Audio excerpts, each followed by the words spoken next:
Correspondance, Martine Jacob. Correspondance est de nouveau consacrée à Romain Gary et les textes que je vous propose sont extraits de son roman « La promesse de l'aube » paru chez Gallimard en 1960. Romain Gary y raconte son enfance en Russie, en Pologne, puis à Nice. Il y évoque les périodes de vaches maigres et celles où l'argent ne manque pas. Il raconte ses aventures de guerre en France, en Angleterre, en Syrie, en Afrique équatoriale. La promesse de l'aube, sans être un roman autobiographique, est quand même profondément inspirée par l'amour exclusif d'une mère passionnée et des espoirs qu'elle portait en Romain Gary. La promesse de l'aube, ce sont les amours que Romain Gary a vécus, et le premier d'entre eux, ce fut à l'âge de 9 ans. Voici comment il le raconte. J'avais déjà près de 9 ans lorsque je tombai amoureux pour la première fois. Je fus tout entier aspiré par une passion violente, totale, qui m'empoisonna complètement l'existence et faillit même me coûter la vie. Elle avait 8 ans et elle s'appelait Valentine. Je pourrais la décrire longuement et à perte de souffle, et si j'avais une voix, je ne cesserais de chanter sa beauté et sa douceur. C'était une brune aux yeux clairs, admirablement faite, vêtue d'une robe blanche, et elle tenait une balle à la main. Je l'ai vue apparaître devant moi, à l'endroit où commençaient les orties qui couvraient le sol jusqu'au mur du verger voisin.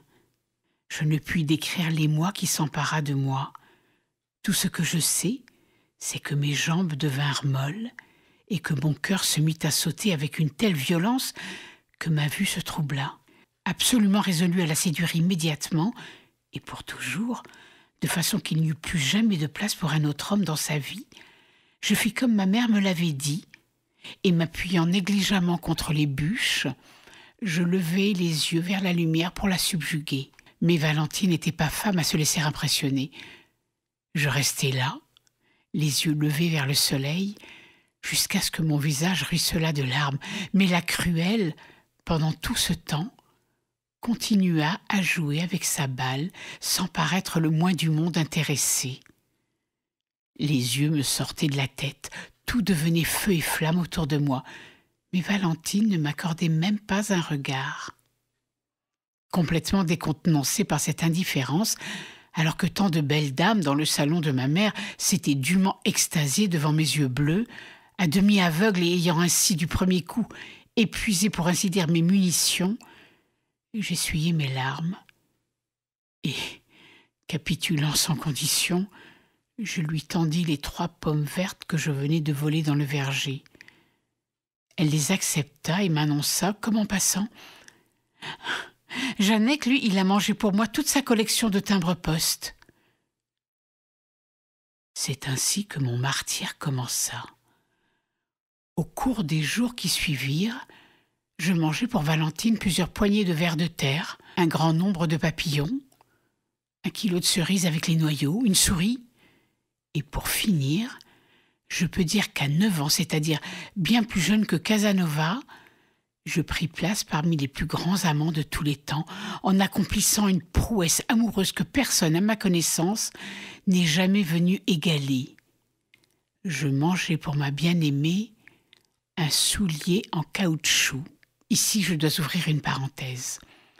Je sais bien que lorsqu'il s'agit de leurs exploits amoureux, les hommes ne sont que trop portés à la vantardise. À les entendre, leurs prouesses viriles ne connaissent pas de limite, et ils ne vous font grâce d'aucun détail. Je ne demande donc à personne de me croire lorsque j'affirme que, pour ma bien-aimée, je consommais encore un éventail japonais, 10 mètres de fil de coton, 1 kilo de noyaux de cerises. Valentine me mâchait, pour ainsi dire, la besogne, en mangeant la chair et en me tendant les noyaux. Et 3 poissons rouges que nous étions allés pêcher dans l'aquarium de son professeur de musique.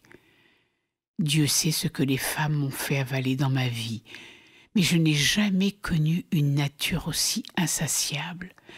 C'était une Messaline doublée d'une Théodora de Byzance. Après cette expérience, on peut dire que je connaissais tout de l'amour. Mon éducation était faite. Je n'ai fait depuis que continuer sur ma lancée. Mon adorable Messaline n'avait que 8 ans. Mais son exigence physique dépassait tout ce qu'il me fut donné de connaître au cours de mon existence. Elle courait devant moi dans la cour, me désignait du doigt tantôt un tas de feuilles, tantôt du sable ou un vieux bouchon, et je m'exécutais sans murmurer. Encore bougrement heureux d'avoir pu être utile. À un moment, elle s'était mise à cueillir un bouquet de marguerites que je voyais grandir dans sa main avec appréhension. Mais je mangeais les marguerites aussi, sous son œil attentif. Elle savait déjà que les hommes essayent toujours de tricher dans ces jeux-là, où je cherchais en vain une lueur d'admiration. Sans une marque d'estime ou de gratitude, elle repartit en sautillant pour revenir au bout d'un moment avec quelques escargots qu'elle me tendit dans le creux de la main. Je mangeais humblement les escargots, coquilles et tout. À cette époque, on n'apprenait encore rien aux enfants sur le mystère des sexes. Et j'étais convaincue que c'était ainsi qu'on faisait l'amour. J'avais probablement raison. Le plus triste était que je n'arrivais pas à l'impressionner. J'avais à peine fini les escargots qu'elle m'annonçait négligemment. « Josette, lui, il a mangé 10 araignées pour moi, et il s'est arrêté seulement parce que maman nous a appelés pour le thé. » Je frémis. Pendant que j'avais le dos tourné, elle me trompait avec mon meilleur ami. Mais j'avalais cela aussi. Je commençais à avoir l'habitude. « Je peux t'embrasser ? » ?»« Oui, mais ne me mouille pas la joue. Je n'aime pas ça. » Je l'embrassais en essayant de ne pas mouiller la joue. Nous étions agenouillés derrière les orties et je l'embrassais encore et encore. Elle faisait tourner distraitement le cerceau autour de son doigt. L'histoire de ma vie. « Ça fait combien de fois ? » ?»« 87. Est-ce que je peux aller jusqu'à 1000 ? » ?»« C'est combien 1000 ? » ?»« Je sais pas, mais est-ce que je peux t'embrasser sur l'épaule aussi ? » ?»« Oui. » Je l'embrassais sur l'épaule aussi. Mais ce n'était pas ça. Je sentais bien qu'il devait y avoir encore autre chose qui m'échappait, quelque chose d'essentiel. Mon cœur battait très fort et je l'embrassais sur le nez, sur les cheveux et dans le cou et quelque chose me manquait de plus en plus. Je sentais que ce n'était pas assez, qu'il fallait aller plus loin, beaucoup plus loin. Et finalement, éperdu d'amour et au comble de la frénésie érotique, je m'assis dans l'herbe et j'enlevai un de mes souliers en caoutchouc. « Je vais le manger pour toi si tu veux. » Si elle le voulait. Ah mais bien sûr qu'elle le voulait, voyons. C'était une vraie petite femme. Elle posa son cerceau par terre et s'assit sur ses talons. Je crus voir dans ses yeux une lueur d'estime. Je n'en demandai pas plus. Je pris mon canif et entamai le caoutchouc. Elle me regardait faire. « Tu vas le manger cru ?» ?»« Oui. » J'avalai un morceau, puis un autre. Sous son regard enfin admiratif, je me sentais devenir vraiment un homme. Et j'avais raison. Je venais de faire mon apprentissage. J'entamais le caoutchouc encore plus profondément, soufflant un peu entre les bouchées, et je continuais ainsi un bon moment, jusqu'à ce qu'une sueur froide me montât au front. Je continuais même un peu au-delà, serrant les dents, luttant contre la nausée, ramassant toutes mes forces pour demeurer sur le terrain, comme il me fallut le faire tant de fois depuis, dans mon métier d'homme. Je fus très malade. On me transporta à l'hôpital. Ma mère sanglotait. Agnella hurlait, les filles de l'atelier geignaient pendant qu'on me mettait sur un brancard dans l'ambulance. J'étais très fière de moi. Mon amour d'enfant m'inspira 20 ans plus tard mon premier roman, Éducation européenne, et aussi certains passages du Grand Vestiaire. Pendant longtemps, à travers mes pérégrinations, j'ai transporté avec moi un soulier d'enfant en caoutchouc, entamé au couteau. J'avais 25 ans, puis 30, puis 40, mais le soulier était toujours là, à portée de la main. J'étais toujours prêt à m'y attabler, à donner une fois de plus le meilleur de moi-même. Ça ne s'est pas trouvé. Finalement, j'ai abandonné le soulier quelque part derrière moi. On ne vit pas 2 fois. Ma liaison avec Valentine dura près d'1 an. Elle me transforma complètement. Je dus lutter constamment contre mes rivaux, affirmer et illustrer ma supériorité, marcher sur les mains, voler dans les boutiques, me battre, me défendre sur tous les terrains. Mon plus grand tourment était un certain garçon dont le nom m'échappe, mais qui savait jongler avec 5 pommes. Et il y avait des moments où, assis sur une pierre, la tête basse, après des heures d'essais infructueux, les pommes répandues autour de moi, je sentais que la vie ne valait vraiment pas la peine d'être vécue. Néanmoins, je faisais face. Et encore aujourd'hui, je sais jongler avec 3 pommes. Et souvent, sur ma colline de Big Sur, face à l'océan et l'infini du ciel, je mets un pied en avant et j'accomplis cet exploit pour montrer que je suis quelqu'un. En hiver, raconte Romain Gary, alors que nous nous jetions en traîneau du haut des collines, je me disloquais l'épaule en sautant d'une hauteur de 5 mètres dans la neige sous le regard de Valentine, simplement parce que j'étais incapable de descendre la pente debout sur mon traîneau, comme le faisait ce voyou de Yann. Ce Yann, comme je le détestais, et comme je le déteste encore. Je n'ai jamais su exactement ce qu'il y avait entre lui et Valentine, et même aujourd'hui, je préfère ne pas y penser. Mais il avait presque 1 an de plus que moi, allant sur ses 10 ans. Il avait une plus grande habitude des femmes, et tout ce que je savais faire, il le faisait mieux que moi. Il avait la mine patibulaire d'un chat de gouttière. Il était d'une agilité incroyable et pouvait mettre au but à 5 mètres en crachant. Je dois à Valentine d'avoir compris que l'amour de ma mère et la tendresse dont j'étais entourée à la maison n'avaient aucun rapport avec ce qui m'attendait dehors, et aussi que rien n'était jamais définitivement acquis, gagné, assuré, conservé. Yann, avec un sens inné de l'injure, m'avait surnommé le Petit Bleu, pour me débarrasser de ce surnom que je jugeais très blessant, bien que je n'eusse guère pu dire pourquoi. Je dus multiplier les preuves de courage et de virilité, et je devins très rapidement la terreur des commerçants du quartier. Je peux dire sans me vanter que j'ai cassé plus de vitres, volé plus de boîtes de dattes et de calvas, et tiré plus de sonnettes que n'importe quel autre garçon de la cour. J'appris aussi à risquer ma vie avec une facilité qui me fut bien utile plus tard, pendant la guerre, lorsque ce genre de choses fut officiellement admis et encouragé. Je me souviens notamment d'un certain jeu de la mort que Yann et moi pratiquions sur la margelle d'une fenêtre au 4e étage de l'immeuble, sous le regard de nos camarades éblouis. Peu nous importait que Valentine ne fût pas là. C'était d'elle qu'il s'agissait dans ce duel, et aucun de nous ne se trompait là-dessus. Le jeu était très simple, et je crois vraiment que comparé à lui, la fameuse roulette russe n'est que gentil passe-temps de collégiens. Nous montions au dernier étage de l'immeuble. Dans la cage de l'escalier, nous ouvrions une fenêtre qui donnait sur la cour, et nous nous asseyions aussi près que possible du vide, les jambes dehors. La fenêtre se prolongeait vers l'extérieur par un rebord de zinc qui ne devait pas avoir plus de 20 cm de largeur. Le jeu consistait à pousser le partenaire dans le dos d'un coup brusque, mais calculé de telle façon que le sujet glissa de la fenêtre sur le parapet et se trouva assis sur l'étroite margelle extérieure, les jambes dans le vide. Nous jouâmes à ce jeu mortel un nombre incroyable de fois. Dès que dans la cour un débat quelconque nous opposait, ou même sans raison apparente, dans un paroxysme d'hostilité, sans un mot, après nous être défiés du regard, nous montions au 4e étage de l'immeuble pour jouer le jeu.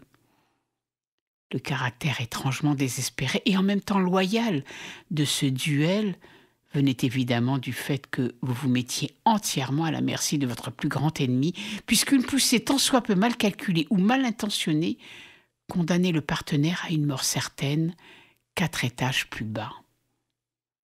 Je me souviens encore très bien de mes jambes suspendues dans le vide, de la margelle métallique et des mains de mon rival posées sur mon dos, prêtes à pousser.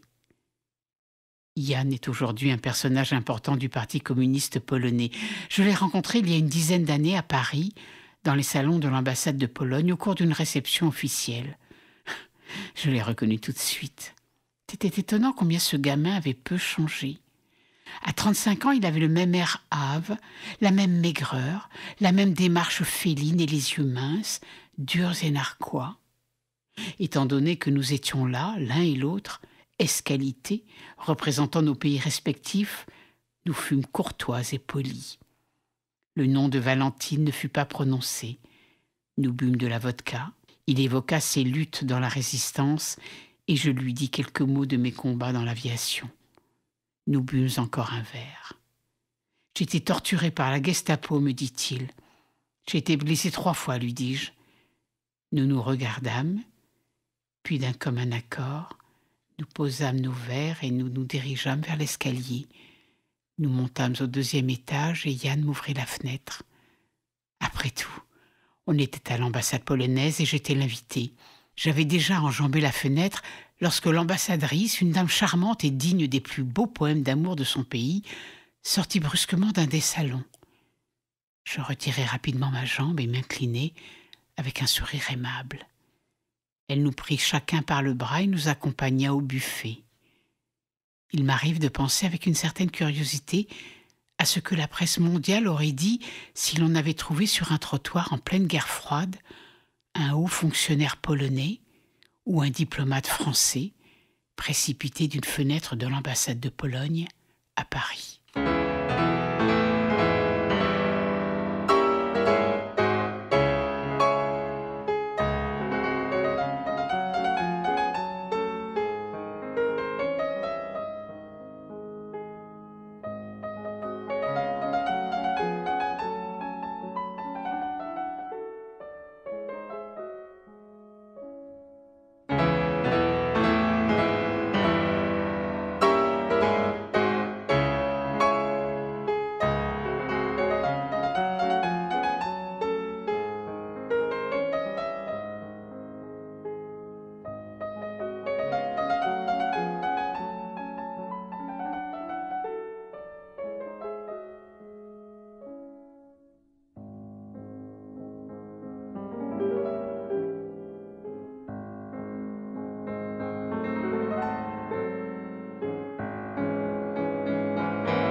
Dans ce 2e extrait de La promesse de l'aube, Romain Gary raconte comment il est tombé fou amoureux de Brigitte.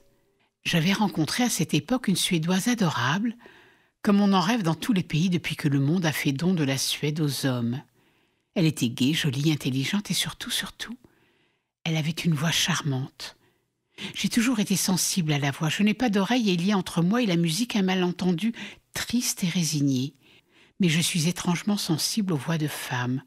Je ne sais pas du tout à quoi c'est dû. C'est peut-être quelque chose de spécial dans mes oreilles, un air qui s'est mal logé. Je me suis même fait examiner ma trompe de stage par un spécialiste une fois pour voir ce qu'il y avait, mais il n'a rien trouvé. Bref, Brigitte avait la voix, moi j'avais l'oreille, et nous étions faits pour nous entendre. Nous nous entendions bien. J'écoutais sa voix et j'étais heureux. Je croyais naïvement, malgré les airs vieux et renseignés que j'affectais, que rien ne pouvait arriver à un si parfait accord. Nous donnions un tel exemple de bonheur que nos voisins d'hôtel, étudiants de toutes les couleurs et de toutes les latitudes, souriaient en nous croisant le matin dans l'escalier. Puis je remarquai que Brigitte devenait rêveuse. Elle allait souvent rendre visite à une vieille dame suédoise qui habitait l'hôtel des grands hommes, place du Panthéon. Elle restait très tard, quelquefois jusqu'à 1h, 2h du matin. Brigitte revenait à la maison très fatiguée et me caressait parfois la joue en soupirant tristement. Un doute secret se glissa en moi. Je sentis qu'on me cachait quelque chose. Avec ma perspicacité précoce, il ne fallait pas beaucoup pour éveiller mes soupçons. Je me demandais donc si la vieille dame suédoise n'était pas tombée malade, si elle n'était pas en train de s'éteindre tout doucement dans sa chambre d'hôtel, et si elle était la propre mère de mon amie, venue à Paris pour se faire soigner par les grands spécialistes français. Brigitte avait une très belle âme, elle m'adorait et elle était femme à me dissimuler son chagrin pour épargner ma sensibilité d'artiste et éviter de me troubler dans mes élans littéraires. Une nuit, vers 1h du matin, imaginant ma pauvre Brigitte en train de pleurer au chevet d'une mourante, je n'y tins plus et me rendis devant l'hôtel des grands hommes. Il pleuvait. La porte de l'hôtel était fermée. Je me mis sous le porche de la faculté de droit et observai la façade de l'immeuble avec anxiété. Brusquement, une fenêtre s'éclaira au 4e étage et Brigitte apparut au balcon, les cheveux défaits. Elle portait un peignoir d'homme et resta un moment immobile, le visage offert à la pluie. Je m'étonnais un peu. Je ne comprenais pas du tout ce qu'elle pouvait faire là, dans ce peignoir d'homme, les cheveux défaits. Peut-être avait-elle été prise sous l'averse et le mari de la dame suédoise avait dû lui prêter sa robe de chambre pendant que ses vêtements séchaient. Un jeune homme en pyjama apparut soudain au balcon et s'accouda à côté de Brigitte. Cette fois, je fus vraiment surpris. Je ne savais pas que la dame suédoise avait un fils. Ce fut alors que la terre s'ouvrit soudain sous mes pieds, que la faculté de droit s'abattit sur ma tête et que l'enfer et l'abomination se partagèrent mon cœur. Le jeune homme prit Brigitte par la taille, et mon dernier espoir, elle était peut-être tout simplement entrée chez un voisin pour remplir son stylo, mon dernier espoir s'évanouit d'un seul coup. Le gredin serra Brigitte contre lui et l'embrassa sur les lèvres. Là-dessus, il l'entraîna vers l'intérieur et la lumière se voila discrètement, mais ne s'éteignit pas tout à fait. Ce criminel tenait par-dessus le marché à voir ce qu'il faisait. Je poussai un hurlement affreux et me ruai vers l'entrée de l'hôtel pour empêcher le crime d'être consommé. Il y avait 4 étages à grimper, mais je pensais bien arriver à temps si le voyou n'était pas une brute finie et s'il avait du savoir-vivre. Malheureusement, la porte de l'hôtel était fermée et je dus cogner, sonner, hurler et me démener de 1000 façons, perdant ainsi un temps d'autant plus précieux que là-haut, mon rival ne devait pas avoir les mêmes difficultés. Pour comble de malchance, dans mon affolement, j'avais mal repéré la fenêtre et lorsque le concierge vint enfin m'ouvrir et que je volai comme un aigle d'étage en étage, je me trompai de porte. Et lorsque celle à laquelle je frappais s'ouvrit, je sautai à la gorge d'un petit jeune homme dont la frayeur fut telle qu'il faillit se trouver mal dans mes bras. Il me suffit d'un coup d'œil pour comprendre que ce n'était pas du tout le genre de jeune homme qui reçoit des femmes dans sa chambre, bien au contraire. Il roula vers moi des yeux suppliants, mais je ne pouvais rien pour lui, j'étais trop pressée. Je me retrouvai donc dans l'escalier obscur, perdant des instants précieux à chercher la minuterie.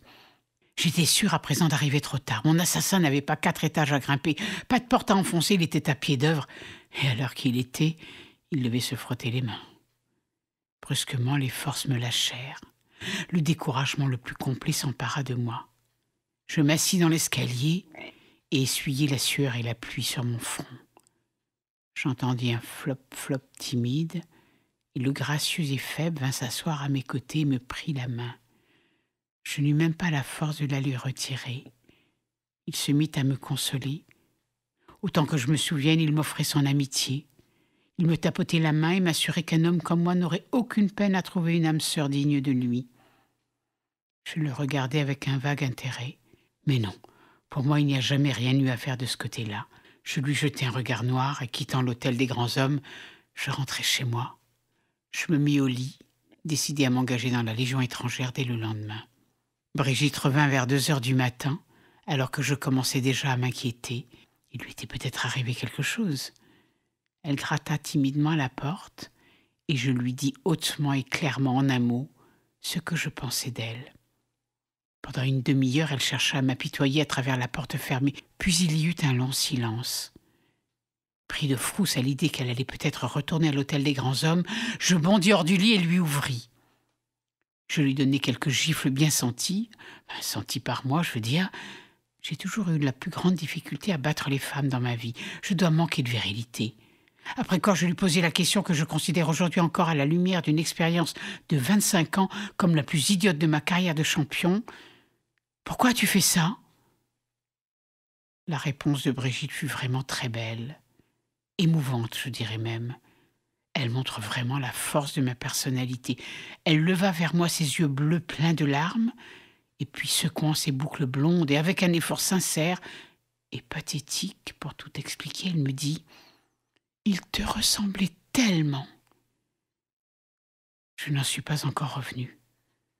Je n'étais pas encore mort. On habitait ensemble. Elle m'avait sous la main, mais non.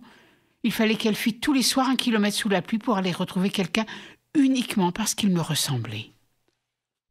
C'est ce qu'on appelle avoir du magnétisme, je ne m'y connais pas. Je me sentis beaucoup mieux. Je dus même faire un effort pour demeurer modeste, pour ne pas me rengorger. On dira ce qu'on voudra, mais je faisais tout de même une forte impression aux femmes. Depuis, j'ai beaucoup réfléchi à la réponse que Brigitte m'avait donnée, et les conclusions strictement nulles auxquelles je suis parvenue m'ont tout de même beaucoup facilité mes rapports avec les femmes et avec les hommes qui me ressemblent. Je n'ai plus jamais été trompée par une femme depuis. Enfin, je veux dire, je n'ai plus jamais attendu sous la pluie. C'était Correspondance.